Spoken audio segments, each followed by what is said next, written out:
እግዚአብሔር አምላካችን የተመሰገነ ይሁን። አሜን። ክብር ለእግዚአብሔር ይሁን። አሜን። ሲልልታና ጭብጨባ ለጌታ። እንደገና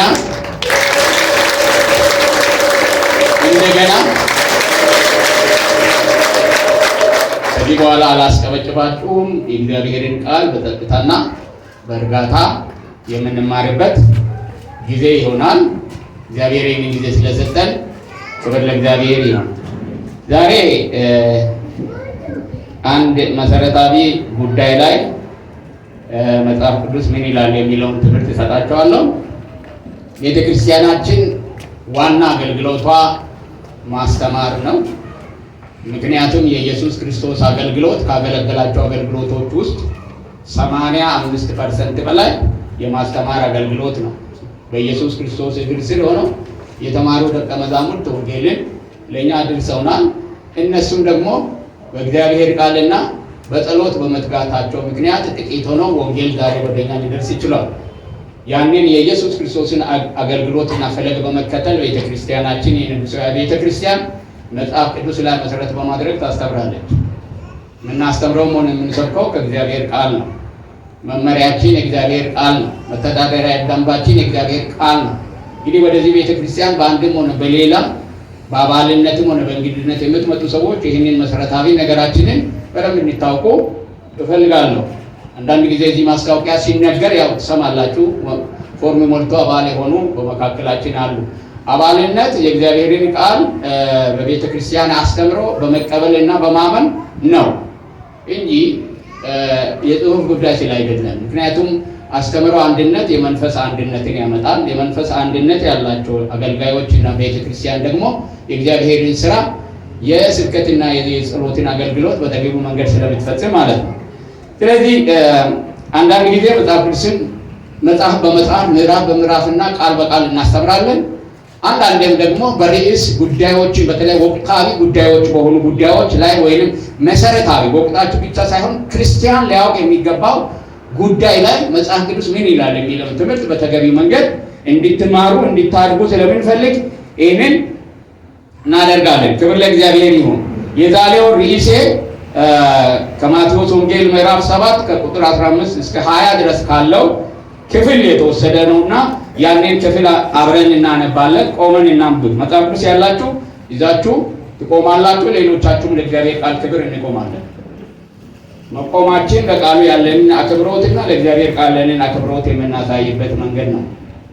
ትልልቅ ሰዎች ሲመጡ ወደ ቤታችን ወይ ወደ ጉባኤያችን ጥሩ ባህል አለን። ክርስቲያኖች ማለት ኢትዮጵያውያን ኖር ብለን ከመቀመጫችን ተነስተን እንቀበላለን። እግዚአብሔር በመካከላችን ነው። ቃሉ ወደ መካከላችን እየመጣ ስለሆነ ቆመን ተነሱ። ቁጭ ያላችሁ ቆሙ። ለእናንተ ነው የምናገረው። ተነስታችሁ ቆሙ።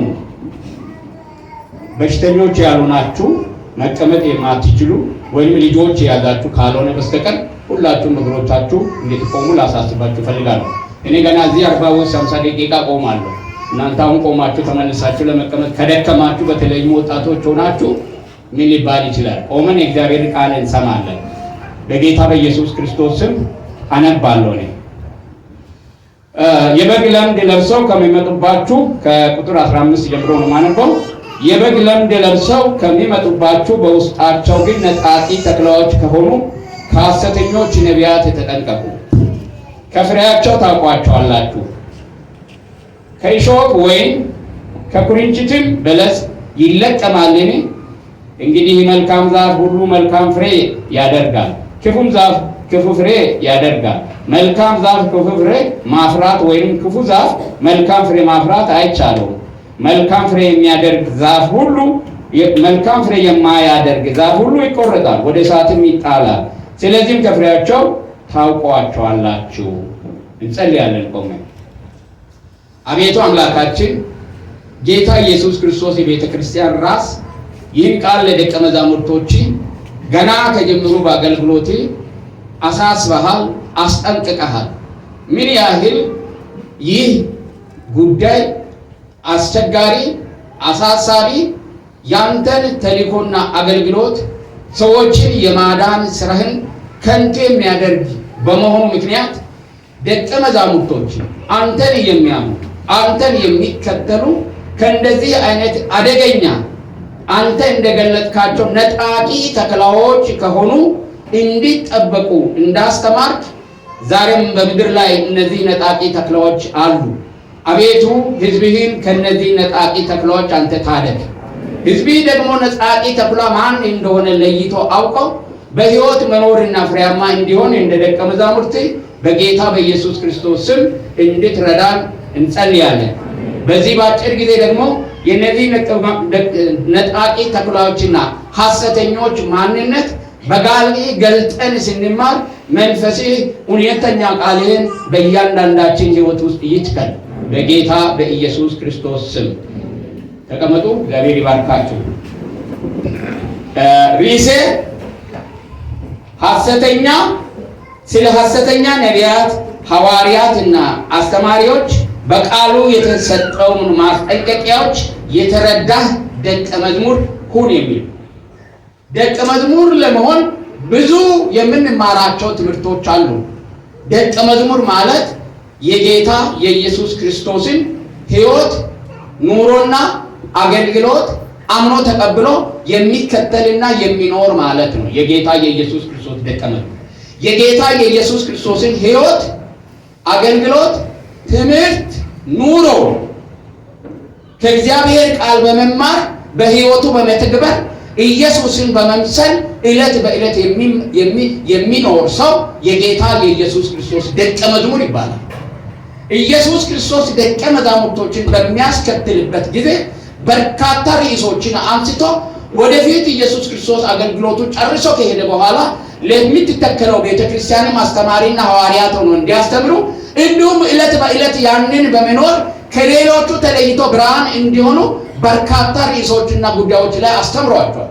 ስለ ቤተክርስቲያን፣ ስለ ዝሙት፣ ስለ ኃጢአት፣ ስለ መልካምነት፣ ስለ ጽድቅ፣ ስለ ቅድስና፣ ስለ እግዚአብሔር ስለ መኖር፣ ወንጌልን ስለማገልገል፣ ስለ ጸሎትና ሌሎች ጉዳዮች ሁሉ ደቀ መዛሙርቶችን ዕለት በዕለት ያስተምራቸው ነበር።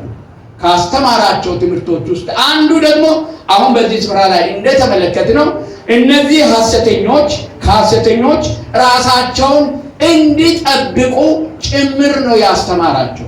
ሁል ጊዜ እውነት ባለበት ስፍራ ላይ ሁሉ ሐሰት አለ።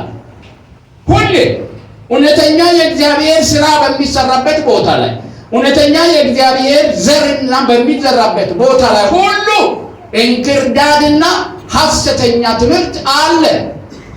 ጌታ ኢየሱስ ክርስቶስ በራሱ ዘመን በምድር ላይ በሚያገለግልበት ጊዜ ከዛ የተሻለ ዘመን ስላልነበረ በእርሱ ዘመን ሁሉ ሳይቀር ነበር ሐሰተኞች። በደቀ መዛሙርት ዘመንም ኢየሱስ ክርስቶስ አገልግሎ ከሄደ በኋላ በአዲስ ኪዳን አዲስ ቤተክርስቲያን በተመሰረተችበት ሰዓት ላይ ሁሉ እነዚህ ሐሰተኞች አሉ። አንደኛ ዮሐንስ ምዕራፍ 2 ላይ ሄዳችሁ ስትመለከቱ በዛ ስፍራ ላይ ዮሐንስ ሐሰተኛ ነቢያት በሐሰተኛ መንፈስ እየተመሩ ወደዚህ ምድር ገብተዋል፣ በብዛት ገብተዋል ብሎ ይናገራል። ስለዚህ ወደ ምድር መግባትን መከልከል ፈጽሞ ስለማይቻል ትምህርታቸውን እና አስተምሯቸውን ይዘው የእግዚአብሔርን ቤት ተልእኮ ያላትን ቤተክርስቲያን የክርስቶስ ቤተክርስቲያንን ከእውነት እንዳይጥሉ እግዚአብሔር አገልጋዮችን በመስጠት በእነዛ አገልጋዮች አማካይነት ቤተክርስቲያንን ይጠብቃል። ሐሰተኛ ነቢያት፣ ሐሰተኛ አስተማሪዎች፣ ሐሰተኛ ሐዋርያት እንዳሉ ሁሉ እውነተኛ ነቢያት፣ እውነተኛ አስተማሪዎች፣ እውነተኛ ሐዋርያት በቤተ ክርስቲያን ውስጥ ኢየሱስ ክርስቶስ ሰጥቷል። የሰጣቸው እነዚህ ደግሞ ሕዝቡን ከነሱ ለማዳንና በመንፈሳዊ ሕይወት አድገው ክርስቶስ ኢየሱስንና እግዚአብሔርን እንዲያገለግሉ ለማብቃት ነው የተሰጠው። ስለዚህ ኢየሱስ ክርስቶስ ይህንን ማስጠንቀቂያ ይሰጣል። ይህ ማስጠንቀቂያ አይደለም። ይህ ማስጠንቀቂያ የኢየሱስ ክርስቶስ ማስጠንቀቂያ ነው። ለማን ተከትሎት ላሉ፣ አብሮ ለሚያድጉ፣ አብሮ ለሚያሉ፣ እሱ ለሚያገለግሉ፣ እየተከተሉት ላሉ፣ ከሱ ላልተለዩ። በጣም የሚገርመው ነገር ከሱ ጋር እየኖሩ ግን ስለ ሐሰተኞች ሲያስጠነቅቃቸው ነው የምንመለከተው። ተጠንቀቁ ይላቸዋል። ከነዚህ ሐሰተኞች ተጠንቀቁ ይላቸዋል። ስለዚህ እነዚህ ሐሰተኞች እንዳሉ ሁሉ እውነተኞችም እንዳሉ እንድናውቅ ያስፈልጋል። ለዚህ ጌታ ኢየሱስ ክርስቶስ በዚህ ስፍራ ላይ ይህንን ማስጠንቀቂያ ሲሰጥ እውነተኛ ነቢያት የሉም ማለት አይደለም። እውነተኛ አስተማሪዎች የሉም ማለት አይደለም። እውነተኛ ሐዋርያት የሉም ማለት አይደለም። ነቢያት የእግዚአብሔርን ቃል በግልጽኝነት ለሰዎች ሊገባ በሚችል መልኩ የሚያብራሩ፣ የሚሰብኩ፣ የሚናገሩና አልፎ አልፎም ወደፊት ሊሆን ያለውን ምን የሚያደርጉ የሚተነብዩ ናቸው። ወደፊት ሊሆን ያለው ይህንን በብሉይ ኪዳንም በአዲስ ኪዳንም እንመለከታለን። እውነተኛውን የተገለጠውን የእግዚአብሔርን ቃል ግን በግልጽኝነት ኤክስፖዝ ባድርጎ በመግለጥ ህዝቡ እግዚአብሔርን እንዲያውቅ፣ ምክንያቱም የእግዚአብሔር አፎች ስለሆኑ የእግዚአብሔርን እንዲያውቅ የሚያስተምሩ አስተማሪዎችም ጭምር ናቸው ነቢያት። አሁን እንደምናየው ላሏን የተነ ዴረት እንክናው ገደ ይሄ ያለብህ እቺ ያለብህ ለምንና ሳሰ ሾለ ማንቾ ካፕ ያስታረግ ግልጽ የሆነ ለቤተ ክርስቲያን የሚሆን ቤተ ክርስቲያን እንድትተከል፣ እንድትቆም፣ እንድትጸና የእግዚአብሔርን ቃል በግልጽኝነት የሚያስተምሩና የሚሰብኩ ናቸው። አንድ ነቢይ በቤተ ክርስቲያን ውስጥ ሲኖር ሰው በእግዚአብሔር ቃል ያድጋል፣ ይበለጽጋል፣ ወደ ስህተት አይሄድም። ኢየሱስ ክርስቶስ ራሱ ነቢይ ነው።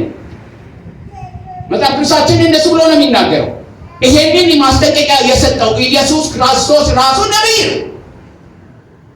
ስለዚህ ለነቢይ ለቤተ ክርስቲያን ማስጠንቀቂያ ሲሰጥ ነው የሚመጣው። መጽሐፍ ቅዱስ ኢየሱስ ክርስቶስን ብርቱ በቃልና በኑሮ ብርቱ የሆነ ነቢይ ነበር ይላል። በምን በቃልና በምን በኑሮ ምን የሆነ ብርቱ የሆነ የተመሰከረለት እንከን የማይገኝለት ምሳሌ ሊሆን የሚችል ነቢይ እንደሆነ ይናገራል። ሁልጊዜ ሰይጣን እውነትን ተንተርሶ ነው ሐሰትን የሚሰራው። መሰረቱን የሚያደርገው መነሻውን የሚያደርገው ሁልጊዜ ምንድን ነው? እውነተኛ ነገር ነው። ሰይጣን ለዓላማው መጽሐፍ ቅዱስን ይጠቅሳል። ኢየሱስን ለመፈተን እንኳን ኢየሱስ የእግዚአብሔር ቃል ጋር የተጣበቀ በመሆኑ ምክንያት መጽሐፍ ቅዱስን ጠቅሶ ሊጥለው እንደሞከረ ሁሉ እናውቃለን። ስለዚህ ነቢያት እግዚአብሔርን ቃል አይጠቅሱም፣ ጥቅስ አይጠቅሱም ሐሰተኞች ማለት ግን አይደለም። ሁሌም ወደ ቤተ ክርስቲያን ሲመጣ መግቢያው ይሄ ነው። አሁን የተነሱ ደፋሮች የእግዚአብሔር ቃል ዋጋ የማይሰጡ ደፋሮች ግን ከዚህ የተሻለ ቃል እኔ ያለኝ ይሄንን ጣሉ እያሉ በሚዲያቸው ሁሉ ሳይቀር የሚናገሩ የወጣላቸው የአጋንንት መልእክተኞች ቢኖሩ ምን ይሆንላቸው? የወጣላቸው ትዕቢተኞች ቢኖሩ። ነገር ግን የእግዚአብሔርን ቃል መሰረት አድርገው ይመጣሉ። ስለዚህ ጌታ ኢየሱስ ክርስቶስ በዚህ ስፍራ ላይ ግልጽ የሆነ ማስጠንቀቂያ ለደቀ መዛሙርቶቹ ሲሰጥ ነው የምንመለከተው። ለዚህ ነው ሪዘን መጽሐፍ ቅዱስ ወይም የእግዚአብሔር ቃል ስለ ሐሰተኛ አስተማሪዎች የሰጠውን ማስጠንቀቂያ በሚገባ የተረዳችሁና የገባችሁ የኢየሱስ ክርስቶስ ደቀ መዛሙርት እንድትሆኑ ስለሚፈልግ ነው ይህን ርዕስ የማነሳው። አይናችን ተከፍቶ ሐሰትንና እውነትን መለየት የምንችልበት መሳሪያ ቁልፍ የእግዚአብሔር ቃል የተሰጠን ሰዎች ነን።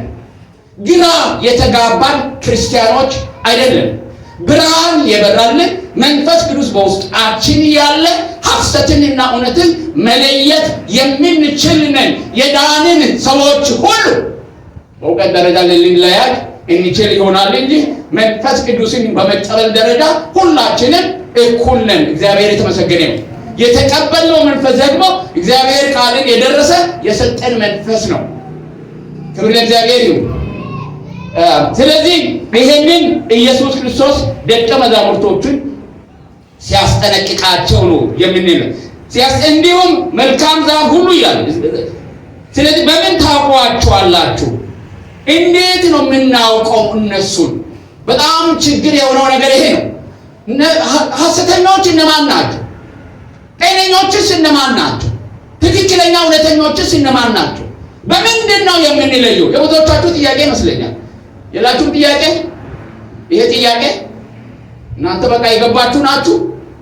እዚህ ጥያቄ ያለብኝ እኔ ሐሰተኛና እውነተኛውን ለመለየት ተቸግሬያለሁ። በዚህ ዘመን ውስጥ ምንድን ነው መሳሪያው? እንዴት ነው መለየት የምንችለው የምትሉ ሰዎች አላችሁ። ለእናንተ መልስ አለኝ ዛሬ።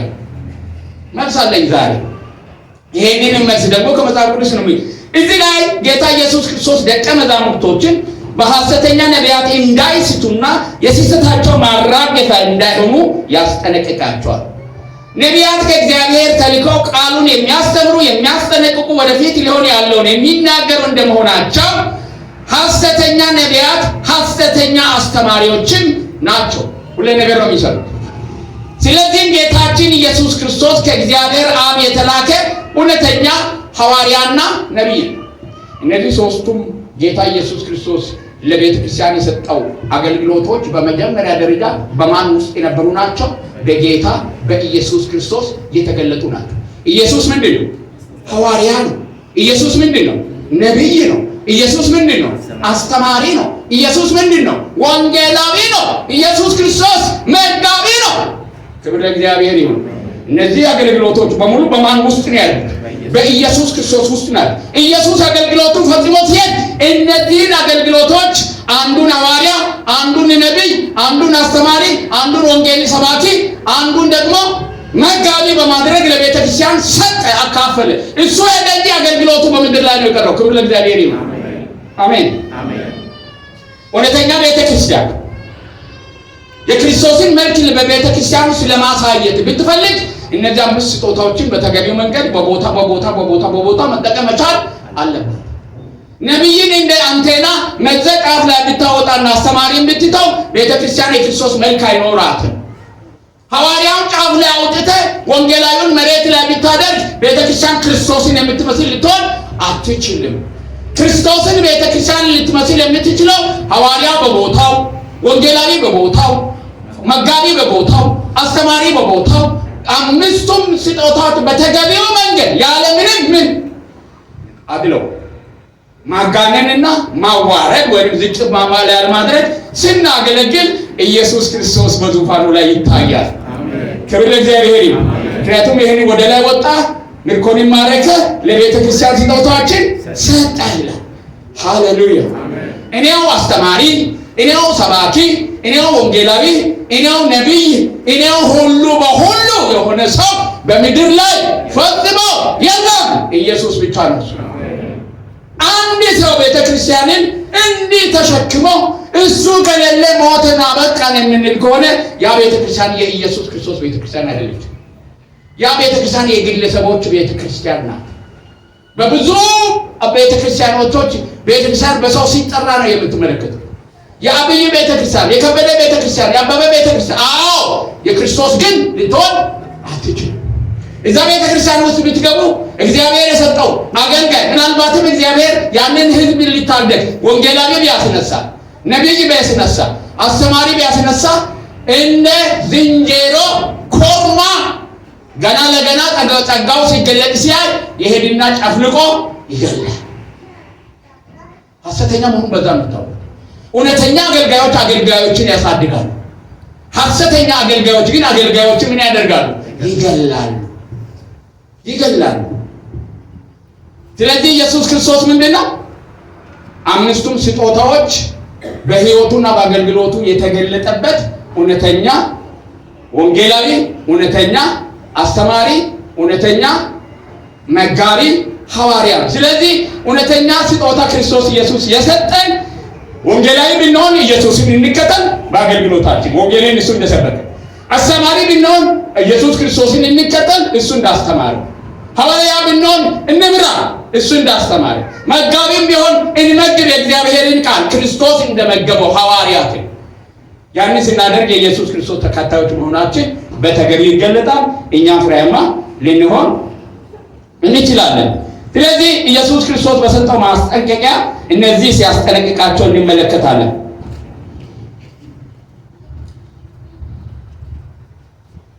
ለመሆኑ እነዚህ ሐሰተኛ ነቢያት እነማን ናቸው?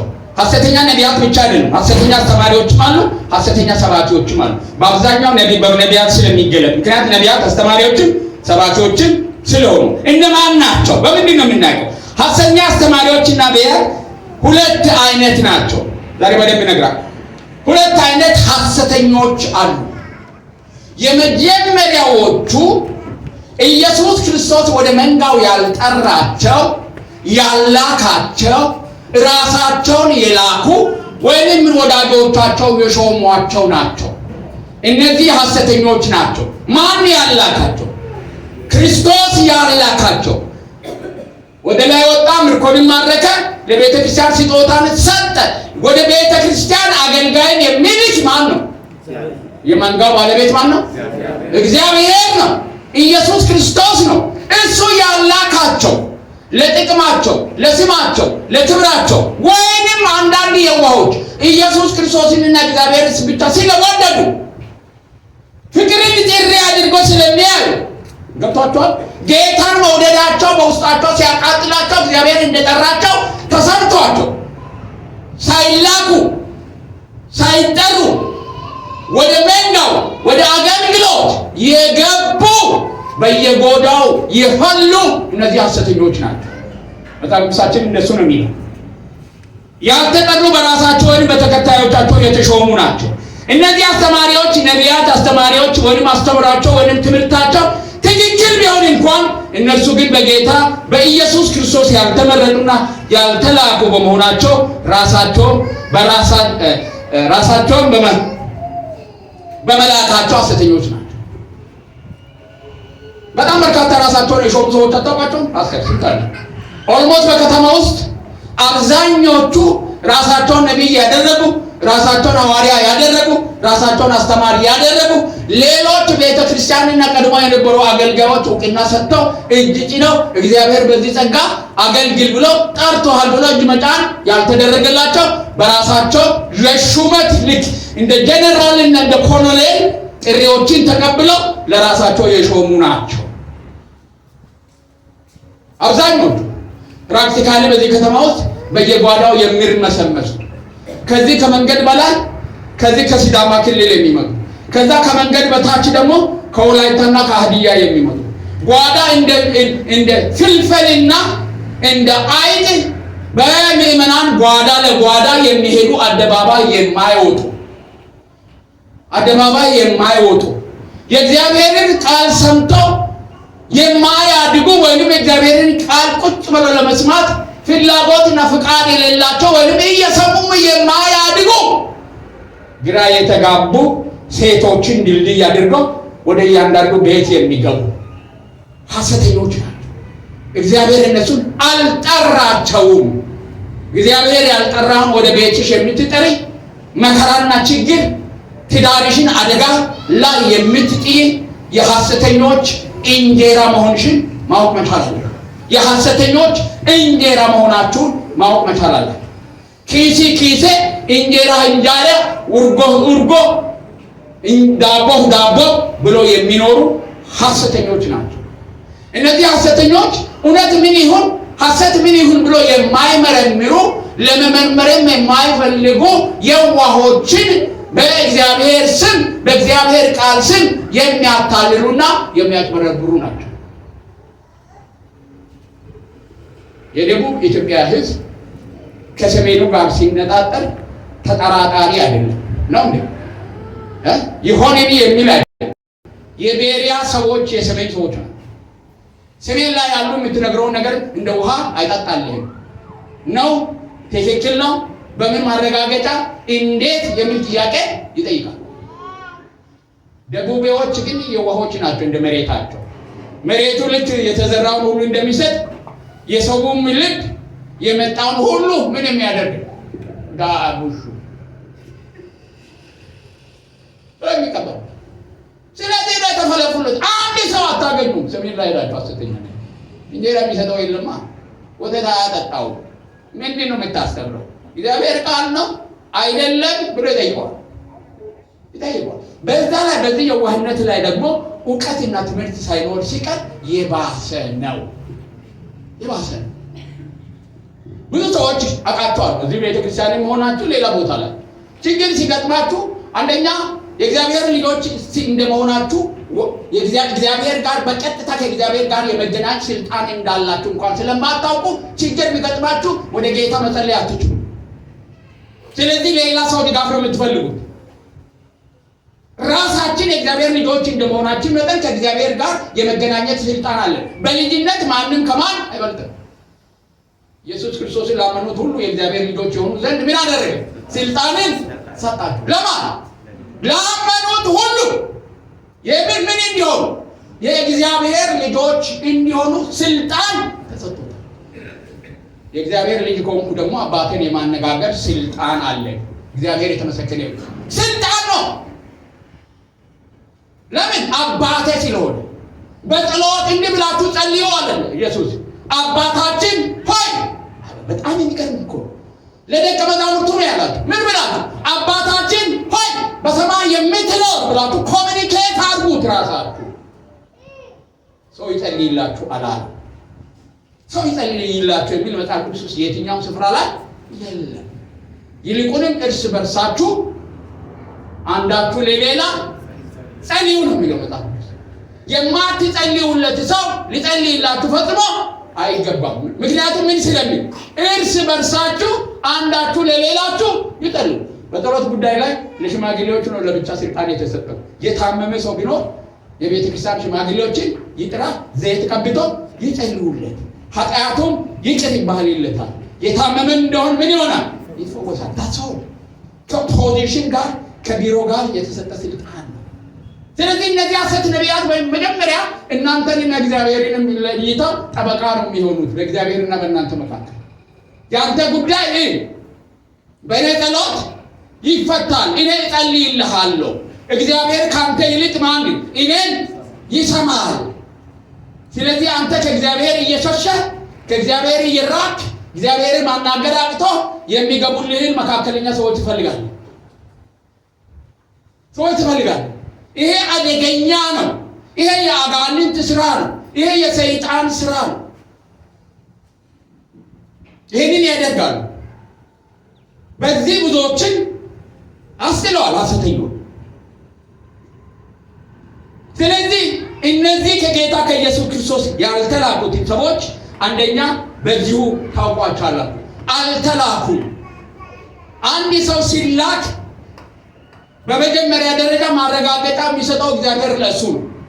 ቀጥሎ ደግሞ ለምትመራው ቤተ ክርስቲያን ነው የሚሰጠው።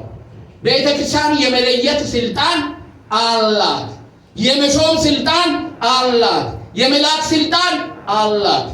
ሐዋርያ እንኳን የሆነው ጳውሎስ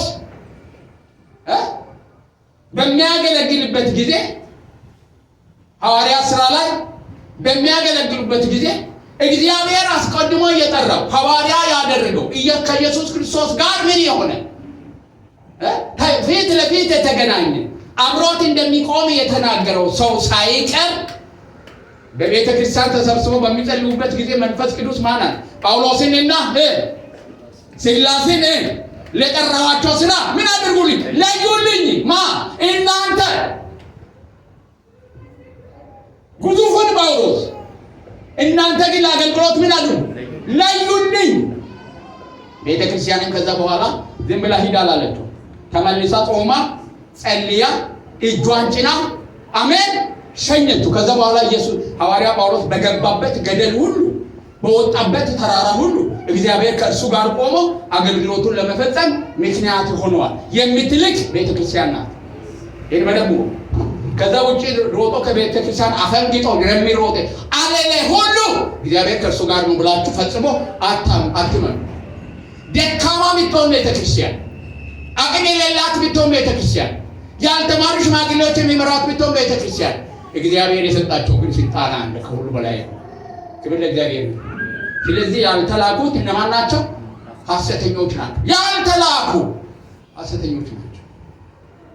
ሁለተኛ ሐሰተኞች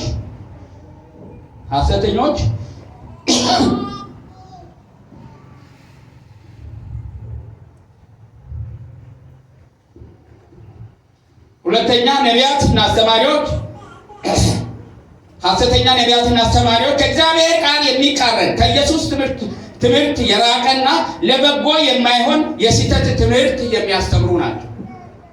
የመጀመሪያዎቹ ያልተላኩ ናቸው።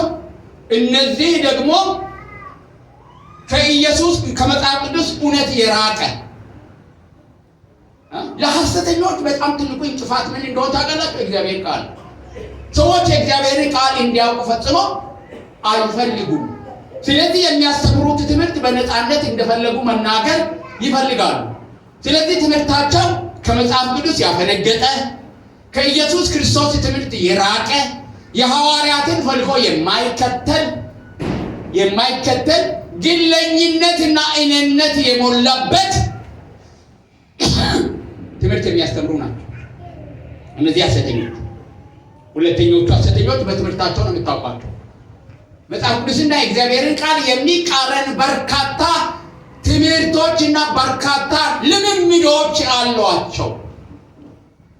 እነሱ ስለዚህ ጉዳይ እግዚአብሔር ምን ይላል የሚል ጉዳይ የላቸው። ሁሉ ጊዜም ህዝቡን በማስደነቅ መከተል ይፈልጋሉ። ምን በማድረግ በማስደነቅ እንደ ጠንቋዩ ሰማርያ ላይ የነበረው ጠንቋይ ምን እያደረገ ያስደንቅ ነበር? እየጠነቆለ ያስደንቅ ነበረ። ሰዎች እንደውም በዚህ እግዚአብሔር ተገልጧል ይሉት ነበረ። ማንን? ጠንቋዩ ከሚያደርገው ተአምራትና ድንቅ የተነሳ እግዚአብሔር በእርሱ ላይ ምን ሆኗል? ተገልጧል። ጌታ ምን አድርጎታል? ቀብቶታል። ስለዚህ ምን ይሆናሉ? እሱን ተከትሎ ይሄዳሉ። ማን እስከሚደርስ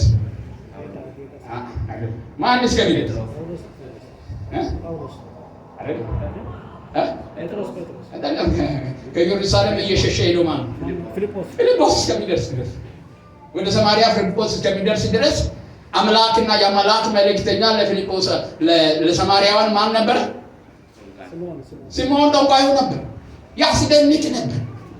ያታለለ ያስደንቅ ነበር። ዛሬ የሚያስደንቁ በቴሌቪዥን እና የሚያስደንቁ በየሜዳው በሺዎች የሚቆጠር ህዝብ አምጥተው የሚያስደንቁ በርካታ ሐሰተኛ ነቢያትና አስተማሪዎች አሉ። ምን የሚያደርጉ የሚያስደንቁ በምናቸው?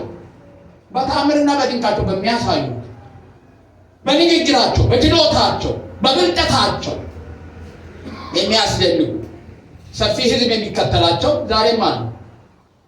እነ ስምዖን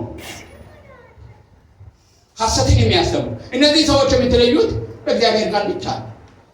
የምትለዩቸው በእግዚአብሔር ቃልና በኑሯቸው ፍሬ ነው የምትለዩቸው። ስለዚህ ሁለት አይነት ሐሰተኞች ናቸው። ያልተላኩ ሐሰተኞች ናቸው። ተልከው ቢሆን የኢየሱስ ክርስቶስን ትምህርት የማያስተምሩ ምን ናቸው? ሐሰተኞች ናቸው። አውቃቸዋለሁ። በኢትዮጵያ ውስጥ በጣም ከፍተኛ የሆነ ሐሰት ትምህርት እንዲስፋፋ ያደረገ ሰው እኔ ባለኩበት ቤተክርስቲያን ውስጥ ከመስራቾቹ መካከል የነበረ ሰው ነው። በጣም ሐሰተኛ፣ በቃ ምድርን ያጥለቀለቀ፣ ሲዳማን ያጥለቀለቀ፣ ይሄንን የዋህ ህዝብ ያለበትን በአገር ሁሉ ያጥለቀለቀ ሐሰተኛ ትምህርትን ያስፋፋ ሰው የሙሉ ወንጌል ሰው ከጅምሩ ሙሉ ወንጌል ሐሰተኛ ናት እንጂ የጣረች ወንጌላዊ ነው። ወንጌላዊ ነው።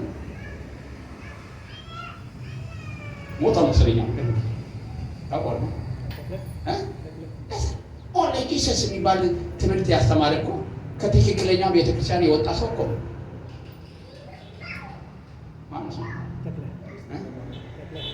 ተክለ ሐሰተኛ ትምህርት ሲያስተምር ይሁን ሰሞኑን አላያችሁ?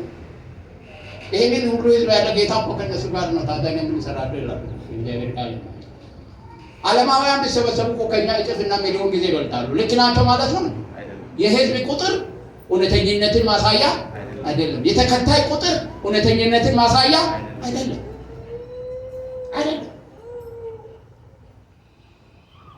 ነገር ግን አንድ ሰው ከቤተ ክርስቲያን በመላኩ ብቻ የሚያስተምረው ትምህርት ትክክለኛ ነው ማለት አይቻልም። ሰው በራሱን ችሎ ቤተ ክርስቲያን ውስጥ ያለ መሪዎች ራሳቸው ችሎ የእያንዳንዱን ሰው ትምህርት መመርመር መቻል አለባቸው። በእግዚአብሔር ቃል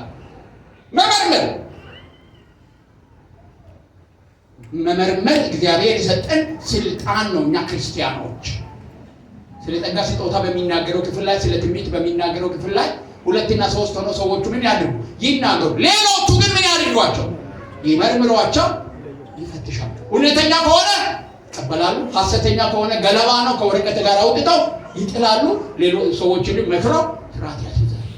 እንደዚህ አይነት ኮስተር ያለ ቤተክርስቲያንና ክርስቲያን እንዲኖር ነው ፈልገው። የምላችሁ ከመጣ ሰው ጨቃ ምትል ሰዋቱ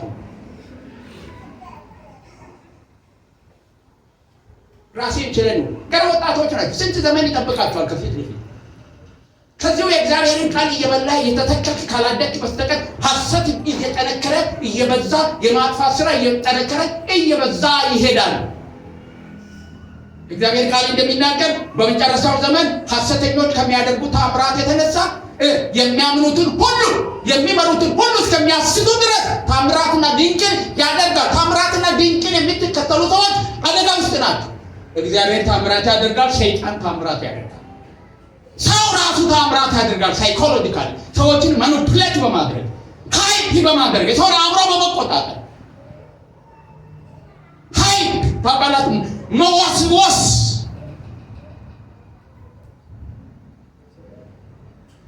ግን ከተአምርቱ በስተጀርባ ያለው መንፈስ የማን ነው? የእግዚአብሔር ነው ወይስ የማን? የሰይጣን ነው። ለዚህ ነው ከዮሐንስ በርካታ ሐሰተኛ መንፈሶች ምን ሆነዋል? ወጥተዋል ይላቸዋል። ምን ለማድረግ? ሰዎችን ለማሳት ወጥተዋል። ስለዚህ እነዚህ ሐሰተኞች ናቸው። እንዴት ነው የምንለየው?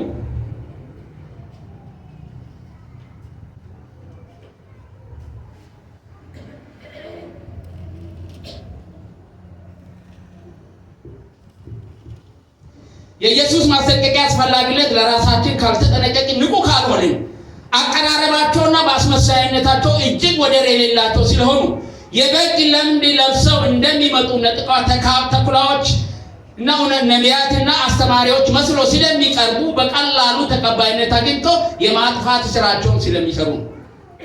እነዛ ሰዎች እኔ ዛሬ በቆምኩበት ቦታ ላይ አንድ ሰውዬ ሐሰተኛ ቢመጣ እናንተን ጥርቅ አድርገው 8 ሰው ብቻ ይቀርልኝ ይሆናል። ጥርቅ አድርጎ 7-10 ዓመት ቢታስተምር ከሚያቀርቡት አቀራረብና ልስላሴ ለእናንተ ፍላጎታችሁን መሻታችሁን ከውስጣቸው በርብሮ ስለሚያውቁ ያንን በመነካካትና በማከክ ሁላችሁንም ተከታይ ያደርጋል። ልስላሴ የማታለል አቅም አላቸው። ምክንያቱም የበግ ለምድ የለበሱ ተኩላዎች ናቸው ብሎ ነው ኢየሱስ የተናገረው። ከላይ በግ ይመስላሉ፣ ውስጡ ግን የበግ ጠላት ነው፣ በግን የሚበላ ነው። ሐሰተኞች ህዝብ የሚፈልጉት እንጀራ ሊያደርጉት ነው፣ ኑሮ ሊያደርጓችሁ፣ ለራሳቸው ጥቅም ነው፣ ባለጠጋ ለመሆን ነው። ሚሊዮነር ብሬነር ለመሆን ይፈልጋሉ። ሀብታሙን ይፈልጋሉ፣ ሴቱን ይፈልጋሉ፣ ወንዱን ይፈልጋሉ፣ ቆንጆን ይፈልጋሉ ለመሸጥ። ቆንጆ ልጃገረዶችን ይፈልጋሉ ለሀብታም ለመሸጥ። ቸርችረው አቃሉ አዲስ አበባ ውስጥ እንደዚሁም ያለ ሃይጃክ አድርገው ወጣቶችን የሚቸረችሩ ለሀብታሞች የሚሸጡ እግዚአብሔር የክልትን አታግባ እንትናን አግባ ብለዋል ብለው የሚሸጡ አቃቸዋል። ይከተሏቸው ሰዎች። የሚገርማችሁ ነገር ግን የበግ ለምድ የለበሱ ናቸው። ለእነሱ ምዕመናን እንጀራ ናቸው፣ ገንዘብ ናቸው። ሁልጊዜ ራሳቸውን በማጉላትና ከእግዚአብሔር እጅግ ወረድ ያሉ ሰዎች አድርገው ራሳቸውን ስለሚያቀርቡ ወደ እግዚአብሔር የሚያቀርቧችሁ ችግራቸውን የሚፈታ የሚመስላችሁና ትሄዳላችሁ። እናንተ እንጀራው ናችሁ ነው የምትቀርቡት። ስለዚህ አቀራረባቸው አታላይ ነው። ፊት ለፊት አይናገሩም። ኃጢአተኛን ኃጢአተኛ አይሉ። ግድ የለህም እኔ ጸልይልሃለሁ፣ አንተ በኃጢአት ምን ያድርግ ቀጥል። ታውቃላችሁ ሙስናን የሚመስሉ እዚህ ደቡብና ሲዳማ አካባቢ ወደ ታች ያሉት በሙሉ ሰባኪዎችና ነቢያት እንዳሏቸው ታውቃላችሁ። በየቤቱ ሄደው የሚተነብዩ ቀን ቀን የህዝብ ገንዘብ ሲዘርፉ ለሚውሉት ማታ ማታ ሄደው ማሻሪያ የሚጽፉ ሰዎች አሉ። ለእነሱ ምን ይሰጣቸዋል? መሬትና ረብጣ ብር ዋሽቻለሁ አላቸው። ሁሉ ጌታ ከአንተ ጋር ነው፣ እግዚአብሔር በሚቀጥለው ሾው መሐለው ብለዋል። እንዲህ አድርግ። ከወደቀ በኋላ ግን ቤቱ አይደርሱም፣ ሌላው ጋር ነው የሚሄዱት። ስለዚህ እንዴት ነው የሚያደርጉት? እንደዚህ ነው ያታልሏቸው። እነዛ ሰዎች ደግሞ ከእግዚአብሔር የራቁ ስለሆነ ምናልባትም ክርስቲያን ሆነው በዚህ በገንዘብ አቅም ተታለው ወደ ኃጢአት ስለሚገቡ ጌታንም ገንዘቡንም ስለሚፈልጉ በመካከል የሚሆን ሰው ይፈልጋሉ ነው ማለት የሚያቅታቸው። ገንዘብ እኮ ከባድ ነው፣ ኃይለኛ ነው። ያኔ ነው ማለት ስለሚያቅታቸው ሶስተኛው ወገን ያስቀምጣሉ። ስለዚህ ለነሱ የተመቸ ዘመን ነው አሁን ያለንበት ዘመን። እነዚህ ሐሰተኞች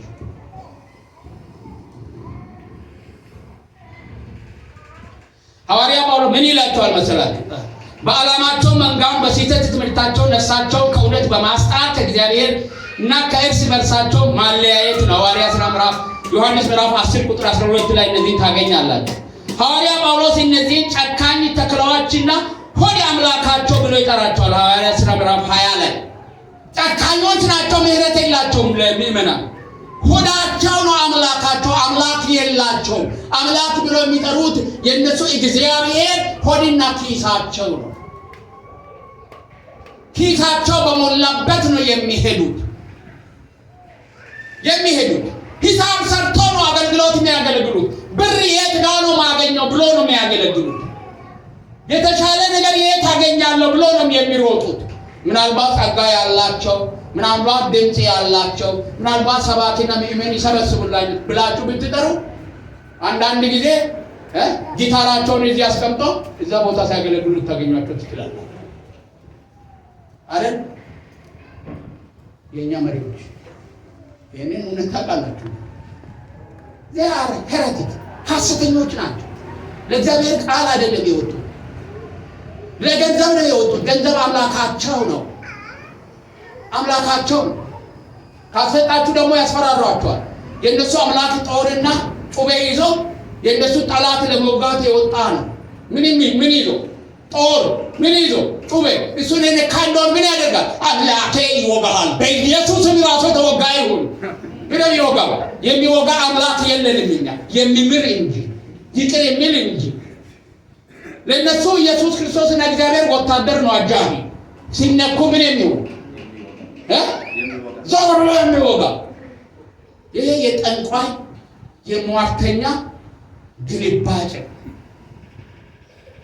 ኢየሱስ ክርስቶስ እንኳን የእግዚአብሔር ልጅ ሲወጋ የሚያደርጉትን አያውቁምና ይቅር በላቸው። እንኳን ብር የከለከለ ሐሰተኞች ምን ያህል እንደሚያደርጉ ታውቃላችሁ?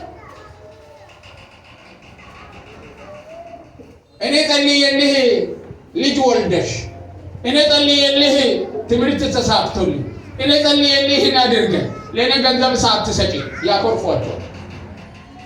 የእናንተ አምላክ ማን ነው? አንተ እኮ ሰው ሳይጸልይለት ልጅ የወለደ ገንዘብ ያገኘ ቁጥር ዝፈን የለውም። በይሄ ባለሀብት ሁሉ ገንዘብ መጾምና ጸሎት ያመጣችሁ መሰላችሁ ነው እንዴ? እግዚአብሔር የለም የሚሉ ሰዎች የሚነዱትን መኪና እኔ እዚህ አፈርድሜ እየበላሁ እናንተን እያገለዱ ነድቼ ማለት አሮጌ መኪና እንደ የኔም ትሁን አትሁን አላውቅም።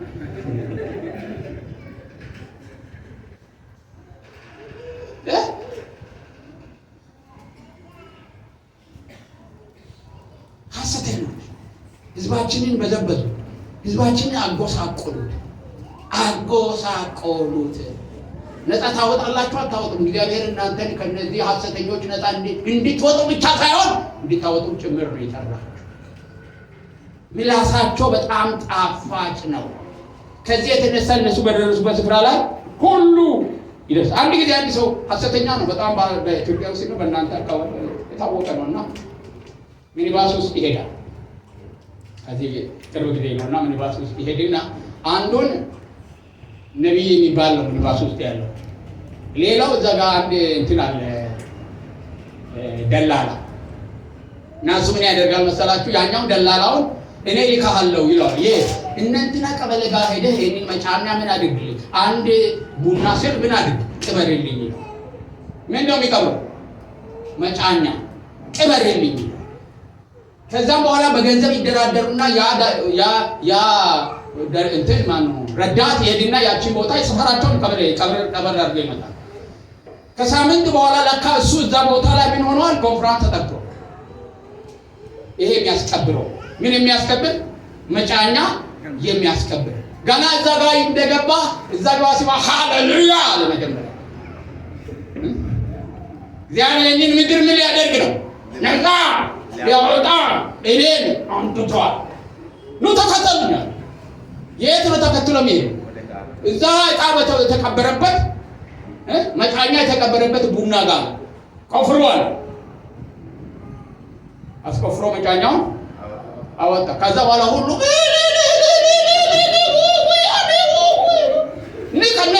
ናቀድራ መጫኛውን ያስከበረው ግን እሱ። ይገርማ ነገር ያ እዛ ሲደራደሩ ያየ እንትን ያለው ልጅ እዛ ኮንፈረንስ ላይ ነው። እሱን የሰማው ሰው ለምን ይሰማል? መስማት አይፈልጉም። እውነት አስደስቷቸው እንዲህ ያለ ድራማ ነው የሚሰራበት። ከዚህም የባሰ ድራማ አዲስ አበባ ላይ ብትሄዱ በጣም ድራማ ይሰራል። መኪና ይዘህ ስትገባ በመጀመሪያ እዛ በር ላይ ቆሞ የመኪናውን ታርጋ ቁጥር የሚመዘግብ ይላል። በተለይ ሀብታም ስትገባ፣ በተለይ ቀይ ሴት ስትገባ፣ በተለይ ወጣት ስትገባ፣ በተለይ አዲስ መኪና ይዛ ስትገባ ደግሞ በጣም እረፍት ያጡት ሰዎች እንደዚህ አይነት ቦታ የሚሄዱት ማን እንደሆነ ኖሮ እኮ የተሳካላቸው ሰዎች ናቸው። ማዕከላዊ ህይወት ያላቸው ሰዎች ነው። ምን ለማለት እንደሚሮጡ አይታወቅም። ከዛ ሄድና ሃሌሉያ ይላል። ወዲያው ደርሶታል። በወረቀት ማስታወቂያ ተናገር እንደሚባል ታርጋ ቁጥር ይተሰጣ ይመጣና ማን ሃሌሉያ በዚህ ታርጋ ቁጥር በዚህ ያለሽ እግዚአብሔር ያንቺ ጋር መጥቷል። ታርጋው በጓሮ ነው።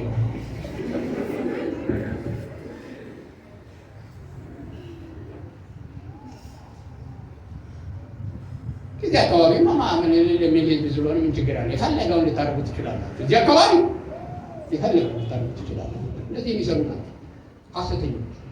በዚህ ገንዘብ ይሰበስባሉ። ሌላ ምንም ነገር አለ። ታርጌቱ ምንድን ነው? ብር ነው። ብር አሁን ሚሊዮኔር ሆነዋል፣ ግን አይበሉትም። ግማሹ ሱካር፣ ግማሹ ደዌ፣ ግማሹ በሽታ፣ ግማሹ ልጆቻቸው እግዚአብሔር ዋጋ የሚከፍል አምላክ ስለሆነ፣ ግማሾቹ በሰላም እየበሉ እየጠጡ ናቸው። ጌታ ትዕግስተኛ ነው። ምናልባት ይቅር ብሏቸው ከወደ እውነት ይመለሱ ይሆናል። አንድ ጊዜ አንዱ መጣ እዚህ ሀገር አውቀዋለሁ። መጣ እዚህ ሀገር መጣና እንግዲህ እዚህ ሀገር ያላችሁ ሰዎች ታውቃላችሁ። በቃ አንድ ነቢይ መጥቷል። ደላሎች አሉትና ደላሎቹ በቃ እናስመጣለን ብሎ የቡና ነጋዴዎችን እና ከተማ ውስጥ ያሉትን ሀብታም ነጋዴዎችን ይሄ በየቤተ ክርስቲያኑ ያሉ ነጋዴዎችን ነው የጠሩትና 100,000 የምትሰጡ በዚህ 10,000 የምትሰጡ በዚህ 10 የለም 100ና 50ውን አሰለፈና ተቀበላችሁ ትባረካላችሁ ብሎ ተቀበላችሁ በሙሉ 10,000 በቃ እዛም ቀን ነው ዚቅ ያለ ስለሆነ አተሰጠ። ሌሎቻችሁ ቁምቁምና ሰብስባችሁ አዲስ አበባ አድራሻ እዚህ ጋር ስለሆነ ገንዘቡ በከረጢት ይዛችሁ ነው እኔ በጸሎት ምን አደርጋለሁ አባዛላችኋለሁ አላችሁ። መኪና ተከራይተው የሄዱ ሰዎች አሉ። ልክ ቸርቹ ሲደርሱ ከረጢቱ ተቀበሉና ደህና ሁኑ አላችሁ። እሱ ሰውዬ አሁን በኢትዮጵያ ውስጥ የታወቀ የሪል ስቴት ነጋዴ ሆነዋል። በማገዝ በእነዚህ ገንዘብ ለፍቶ ደክሞ ያመጣ ጥሮ ግሮ ያመጣ ሰው ገንዘብ እሱ ለራሱ ለምን አያባዛም? ገንዘብ የሚያባዛ ከሆነ ለምን ነው ሰው ገንዘብ አምጣ ብሎ የሚወስደው? የራሱን እያባዛ ራሱ ባለጠጋ ማድረግ ይችላል እንዴ? እቺን እንኳን ክሪቲካሊ ማሰብ የማይችሉ ከአእምሮ የወጣ ህዝብ ሆነናል። እግዚአብሔር ይቅር ይበለን። ሰው ለስተት እግዚአብሔር አሳልፎ ካልሰጠ በስተቀር 100,000 ብር ሰጥቼ 200,000 ብር አረግልሃለሁ ያለ ሰው ለራሱ ለምን አያረግም? እዚህ መጀመሪያ የራሱን ያርግና አሳየኝ ብሎ እግዚአብሔር ግን እንደዚህ አይነት ቁማር ይጫወታል? እግዚአብሔር ቁማርተኛ ነው? ቤቲንግ እግዚአብሔር አይጫወትም። የእግዚአብሔር በረከት ሁለንተናዊ ነው። ገንዘብ ለሰጠ ገንዘብ ላይሰጥ ይችላል። እግዚአብሔር ጤናና ሰላም በረከት ነው። ለእግዚአብሔር ገንዘብ ስንሰጥ ሰጥተን ለመቅረት እንጂ የዛን ምላሽ ከእግዚአብሔር ለማግኘት አስበን አይደለም የምንሰጠው።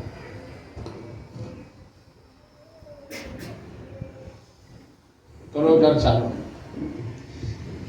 እውነተኛ ደቀ መዛሙርት ሁሉ የመፈተን ስልጣን ተሰጥቷቸዋል። ሐዋርያ ሥራ ማነው አንደኛ ተሰሎንቄ ምዕራፍ 5:21 ሁሉ እዚህ ቦታ ላይ የተቀመጣችሁ በሙሉ የምትፈትኑት ሕይወታቸውንና ትምህርታቸው ጤናማ ስለመሆኑ። አንድ አገልጋይ ወደ ቤተ ክርስቲያናችሁ ስትጠሩም ሆነ ስታገለግሉ መድረክ ላይ አይታችሁ አትጥሩ። ሰው አንዳንዱ መድረክ ላይ መልአክ፣ ቤት ውስጥ ሰይጣን ነው፣ ማህበረሰቡ ውስጥ ሰይጣን ነው እና ዲያብሎስ ነው። የአንድ ሰው ፍሬ በቤቱ ልጆቹ የሚመሰክሩለት፣ ሚስቱ የምትመሰክርለት፣ በሚኖርበት አካባቢ ማህበረሰቡ የሚመሰክርለት መልካም ፍሬ ያለው እንዲሁም በመድረክ በሚያገለግልበት ጊዜ የእግዚአብሔርን ቃል በግልጸኝነት የሚናገር መሆን አለመሆኑን መፈተሽ አለብን። ቀና ብለው መፈተሽ አለብን።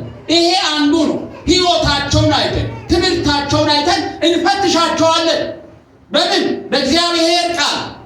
እኔ በተማርኩት ክትትል ትምህርት ላይ የተማርኩትና የሰው የሚናገረው አንድ አይነት አይደለም። የምታምነው የቤተ ክርስቲያን መሪ ያስተማረኝ ትምህርትና ይሄ ሰው የሚናገረው አንድ አይነት አይደለም።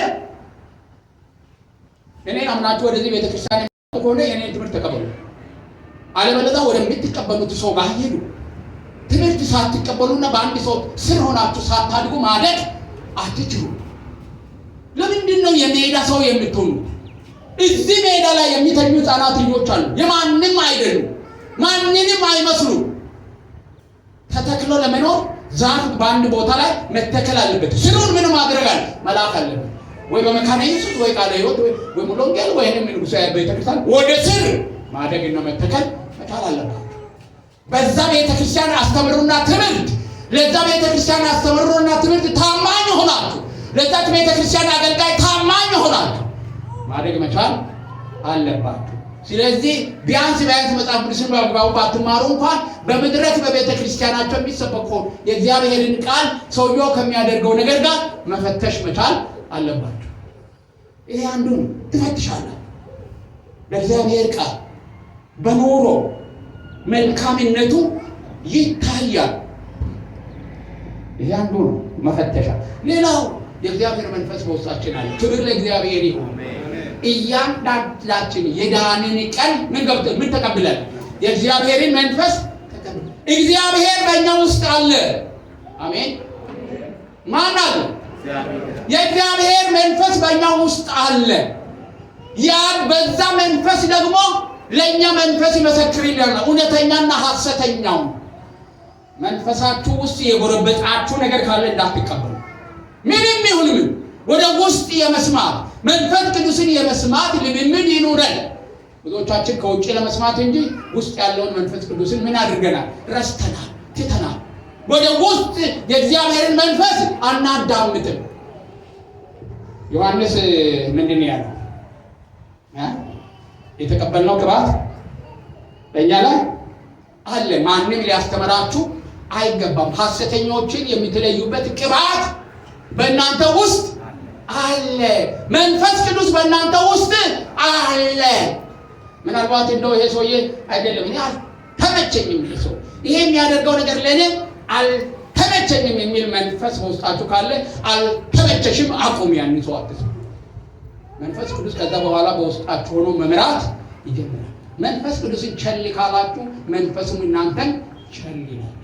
መንፈስ ቅዱስን ማዳመጥ ከጀመርን መንፈስ ቅዱስ በአንድም ሆነ በሌላ በኩል ይናገረናል። ማመን የሚገባን የእግዚአብሔርን መንፈስና የእግዚአብሔርን ቃል ነው።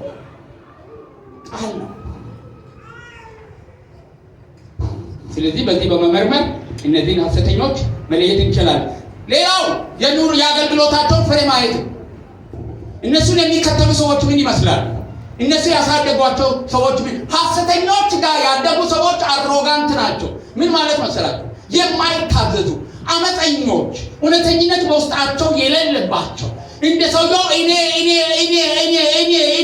የሚሉ የኔ ጸጋ፣ የኔ አገልግሎት፣ የኔ ነገር የኔ የሚሉ አሮጋንት ናቸው። ፍሬያቸው ትሁትና ታዛዥ አገልጋይ ማፍራት አይችሉም። ምክንያቱም እነሱ ራሳቸው እንደሱ አይደሉም። ምዕመናኖቻቸው ሁሉ አሮጋንት ናቸው። የእግዚአብሔር ጸጋ፣ የእግዚአብሔር ፍቅር፣ ትህትና፣ እሺ ባይነት በውስጣቸው የለም። አመፅ ነው። ይሳደባሉ። በየሚዲያው የሚሳደቡ የሚራገሙ እነሱ የሐሰተኞች ፍልፍሎች ናቸው። ለመሳደብ ፈጽሞ ምንም ይደላቸው። ሽማግሌ ነው፣ አዋቂ ነው፣ የተማረ ነው፣ ያልተማረ ነው ማለት ፈጽሞ የስድብ ኤክስፐርቶች ናቸው። እግዚአብሔር ከእነዚህ አይነት ሰዎች ይጠብቃቸው። ለዚህ ነው ጌታ ኢየሱስ ክርስቶስ የሚል ነጣቂ ተኩላ የመሰሉ ሐሰተኞች በምድር ላይ ስለፈሰሱ ከነዚህ ራሳችሁ ጠብቁ። ለዚህ ነው ዮሐንስ ያለው እናንተስ ከእርሱ የተቀበላችሁት ቅባት በእናንተ ይኖራል፣ ማንም ሊያስተምራችሁ አያስፈልጋችሁ። ነገር ግን የእሱ ቅባት ስለ ሁሉ ያስተምራችኋል፣ እውነት እንደሆነ ውሸትም እንዳልሆነ እናንተን እንዳስተማራችሁ በእርሱ ኑሩ። በመንፈስ ቅዱስ ትምህርት በዛ ኑሩ። አሜን።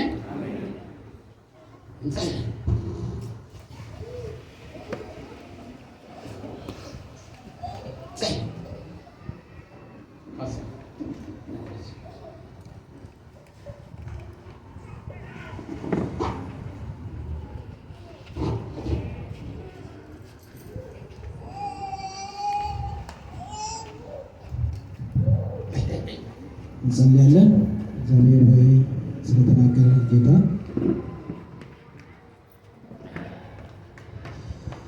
እግዚአብሔር ሆይ እርዳን እያለን እንጸልያለን። በዚህ ዘመን በጣም በክፉ ዘመን ብዙ ሐሰተኞች በሞሉበት ዘመን ውስጥ ነው የምንኖረው። እግዚአብሔር ለዛ ነው እያስተማረን ያለው እንድንጠነቀቅ፣ አውቀን ገብቶን እንድንራመድ፣ መለየት እንድንችል እግዚአብሔር በቃሉ እየተናገረን ነው ያለው። መንፈሱን ሰጥቶናል። ክብር ለጌታ ይሁን። ስለዚህ ጌታ ሆይ እርዳን። እኔም በእውቀት በቃሊ እውቀት ተሞልቼ በመንፈስ ተሞልቼ ለይቼ በዚህ በአስቸጋሪ ዘመን ውስጥ በእውነት ላይ መቆም እንድችል እግዚአብሔር ጸጋህ አብዛልኝ እያለን እንጸልያለን። ስለተናገረንም ስለመጣውም ስለ ሕያው እግዚአብሔር ቃል ለጌታም ክብርን እየሰጠን እንጸልያለን። እግዚአብሔር ሆይ በጌታ በኢየሱስ ስም ክብር ምስጋና ላንተ ይሁን። ስለተናገርከን ስሜ የተባረከ ይሁን። ስለመከርከን ስሜ የተባረከ ይሁን። ሁሉ ጊዜ ጌታ ሆይ ቃል ያለ ሕዝብን ጌታ ሆይ የምትመራ በቃል እውነት የምትመራ በመንፈስ እውነት የምትመራ እግዚአብሔር አምላክ ሆይ ሕዝብን የምትወድ ለሕዝብ የምትጠነቀቅ የምሕረት የቸርነት አምላክ ስለሆንክ እግዚአብሔር አምላክ ሆይ እንዳንስት በዘመኑ ጌታ ሆይ ሐሰት በውስነሱ ውሸት ተታለን ጌታ መስመር እንዳንስት እያስጠነቀቅከን እያስተማርከን ስላለ በጌታ በኢየሱስ ስም ይባረክ። ክብር ምስጋና ለአንተ ይሁን። እግዚአብሔር አምላክና አባት ሆይ ስለተማርነው ሕያው ቃል እግዚአብሔር አስተውለን በዚህ ቃል እንድንመራ በጌታ በኢየሱስ ስም ጸጋህን አብዛልኝ። መንፈስ በውስጣችን ጌታ ሆይ ድንቅ የሆነ ስራ እንዲሰራ ከውስጥ ከሐሰት የሚያስጠነቅቅ መንፈስ በሕይወታችን እንዲሞላ በኢየሱስ ስም እንጸልያለን። ጊዜውን ዘመኑን ሁሉ ለአንተ አደራ አሳልፈን እንሰጣለን። እኔንና ይህን ጉባኤ ሐሰት ከጥፋት በኢየሱስ ክርስቶስ አንተ ጠብቀን። በምትጠብቀውና በምትልክልን ቃል ላይ ተመሰርተን እግዚአብሔር አምላክ ሆይ አቅጣጫ ይዘን በቀጠል እንድንችል አንተ እርዳን። ስለምትረዳን እናመሰግናለን። ወንድማችን ስለተጠቀምክ ስም ይባረክ። ክብር ላንተ ይሁን። ከፍ በል በኢየሱስ ስም።